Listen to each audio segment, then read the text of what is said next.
Mummy અલગ અલગ થેલીઓમાં શાક લઈને કદા એકમાં જ લઈ લેતી હોય તો શું ડોબા જેવા તને ન ખબર પડે હું અલગ અલગ થેલીમાં શાક લઉં તો મારી થેલીઓ ભેગી થાય કામમાં આવે.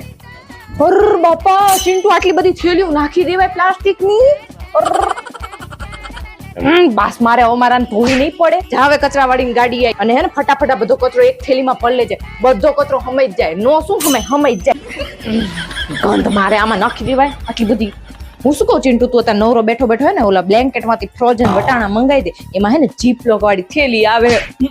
તે મારે વરસાદમાં ચોમાસામાં કામ ન લાગે. મંગાઈ દે. લે હાલ તમે ક્યારે આયા હંસાબેન? તે જો ના ચિંટુ યાર વાતો કરમ તમે દેખાણા જ નહીં. ઠીક થેલી લેવા આવ્યા હોત તો બોલો ને બાપા કઈ થેલી જોઈએ? નાની થેલી, મોટી થેલી, કાળી થેલી, પીળી થેલી, લીલી થેલી, જીપલોક વાળી થેલી, કાગળ વાળી થેલી? બોલો તમે કઈ થેલી જોઈએ? માપે બધી હે. સાચું કહું હંસાબેન આ તો આપણે ઘર જેવા સંબંધ એટલે હું તમને થેલી બતાવું. બાકી હું કોઈને મારી થેલી બતાવું જ નહીં. હા તે મારું અનમોલ કલેક્શન હે. ઓય ચિંટુ હાલા બધી પ્લાસ્ટિકની થેલીઓ હંકેલીને ગોઠવીને અસલ મૂકી દેજો.